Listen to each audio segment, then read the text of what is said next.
Thank you, Scott, for that kind introduction. And Scott is, of course, from Muskoka, where he was the mayor. That's why he has such a beautiful golden tan. He gets to represent cottage country, almost as beautiful up there as it is in Battle River Crowfoot.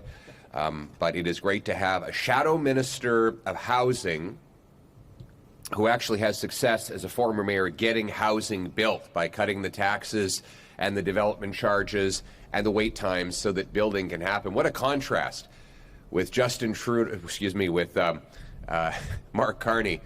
Mark Carney's housing minister, Gregor Robertson, the guy who increased housing costs in Vancouver by 149% and more than doubled home building taxes. And his punishment for that terrible job he did as Vancouver mayor is that Mark Carney made him his housing minister. We also have Amarjeet Gill, hardworking champion of the people of Brampton.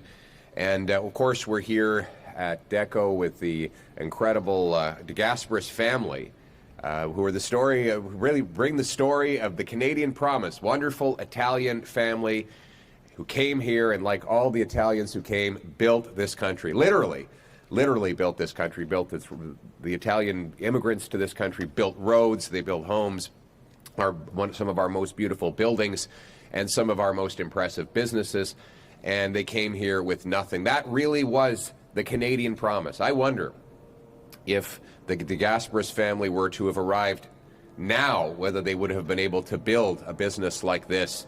And I see someone shaking their head to the negative on that question. After a decade of liberal taxes, liberal spending, out-of-control liberal immigration, reckless crime policies, the Canadian Promise is really broken. We see an entire generation priced out of home ownership. We see rampaging crime in our streets. We see overcrowded communities as a result of immigration adding people 3 times faster than we add homes and jobs. We see job losses. We see the worst economy in the G7.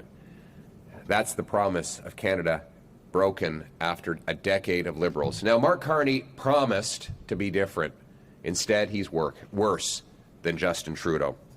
He said he would spend less, but his first estimates bill has the government spending 8% more, with the lion's share going to high-priced consultants and bureaucracy.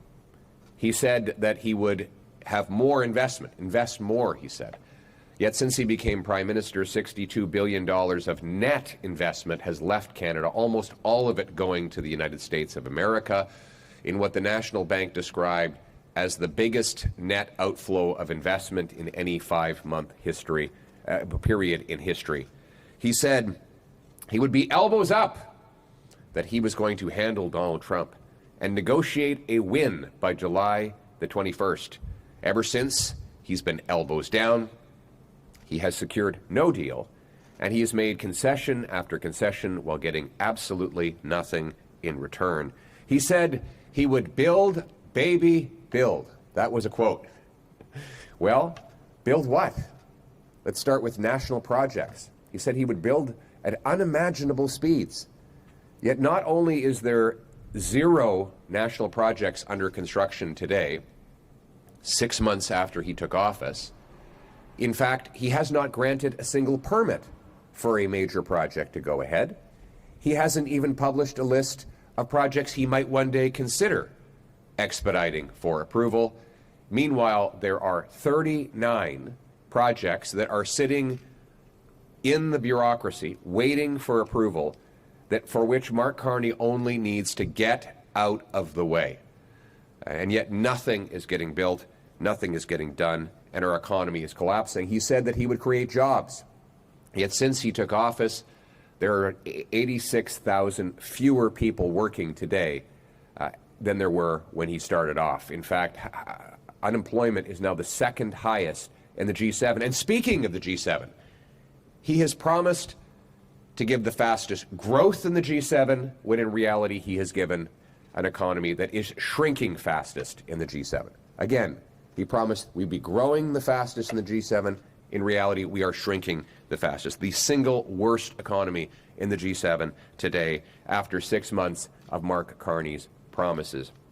On a vu que M. Carney a brisé toutes ses promesses. Il a dit qu'on allait avoir l'économie qui allait grandir le plus rapidement dans le G7. C'est en train de contracter le plus rapidement parmi les pays du G7. C'est la pire économie dans le G7. On a le deuxième pire taux de chômage. Le coût du logement continue d'accélérer. L'inflation alimentaire augmente. Il a dit qu'il allait avoir un deal avec Trump le 21 juillet. 2 mois plus tard, il n'y a pas de deal et M. Carney continue de faire une concession après l'autre. Il a dit qu'il allait bâtir des grandes choses. Mais en 6 mois, il n'y a même pas un seul permis de construction livré pour un projet d'importance nationale. Donc, M. Carney fait rien de différent que Trudeau. En fait, M. Carney est pire que Trudeau. And, of course, nowhere is that more true than in housing. Now, we've been talking for years about the Liberal housing crisis, and they doubled the cost. They priced an entire generation out of homes. They did this through out-of-control money printing and immigration, which inflated demand, and funding local bureaucracies and high taxes that block construction and supply. That's nothing new. You say, well, of course we have a housing crisis after 10 years of Liberals. There's nothing new in that. But I'm here today to talk about the next Liberal housing crisis. So this crisis has changed into something new and even worse than there was before.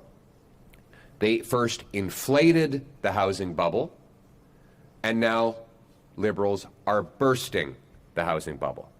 The bubble is bursting, and it is hemorrhaging jobs and construction right across the country. Nowhere worse than here in Ontario. The facts are staggering. First of all, let's start with the promise that he would double home building. Well, according to Mr. Carney's own housing agency, home building is expected to plummet by 13% over the next 2 years. But here in the GTA, year over year, it is down 49%. In Kelowna, it's down 36%. Pre-sales are down 48%, and they are 82% below the 10-year average. You talk to home builders in the GTA today, and they will tell you this is the worst they have ever seen it in generations. I've talked to home builders that have been in this business for 50 years, and they say they have never witnessed this kind of carnage in the housing sector. What does this mean? It means that not only will there be a shortage of homes because they're not getting built, but soon there will be mass layoffs. And we're already seeing it. The Canadian Home Builders say that Canadian Home Builders Associations say that 35% of their members are already laying people off. The Residential Construction Council says that the sector is already laying off thousands of people. And that's happening mostly in the Greater Toronto Area, where unemployment is already facing near record highs. We see nationwide 86,000 fewer people working today than when Mr. Carney took office. And in the summer alone, July and August, we lost 106,000 jobs, a staggering number, to give us the second highest unemployment rate in the G7. Here's the crisis that is going to unfold. If these trades workers lose their jobs, we may never get them back. They will have to move to find work. They may leave the housing sector altogether. And then 3 years from now, the housing shortage will be even worse than it is right now. Mr. Carney has accomplished the impossible. It is a triple crisis, with prices too high for buyers to buy, too low for sellers to sell, and inadequate for builders to build. How can all those things be true? How is it that it's too high to buy but too low to build? Well, the answer is that most of the money is going to government. 30% of the cost of a new home in Ontario today is direct taxes. 50%, as much as 50%, is related to land use regulations. In Vancouver today, fully 60% of the cost of a new home is government. Taxes, charges, delays, fees, lawyers, accountants. More money for a new home goes to bureaucrats in government buildings than goes to the carpenters, electricians, and plumbers who actually build the home. The governments keep talking about how they have these wonderful plans for home building. You know what they need to do? Only one thing. Get out of the way. Get out of the way. These men and women back here, they know how to build homes. They know how to frame a house, to swing a hammer, to lay a foundation, to prepare the land. They know how to build homes. We have great home builders who know how to build homes. The only thing they need is permission. But they can't get it because of slow bureaucracy and blocking things from going ahead. And so today, Conservatives, we're not just going to oppose Mark Carney and Liberal failures. We're not just going to hold them accountable for the Liberal immigration crisis, the Liberal cost of living crisis, the Liberal crime crisis, and the Liberal jobs crisis. We're actually going to propose solutions. As we go back to Parliament, we want Mark Carney and the Liberals to steal our best ideas so that we can reverse the damage that they have done. And so today I join with my Shadow Minister of Housing, Scott Aitchison, to call for the Liberals to immediately reverse the policies that have caused this new housing crisis with a 4-point plan. 1, axe the federal sales tax for all home buyers. I hear someone over here is giving a round of applause. She might be buying a home soon.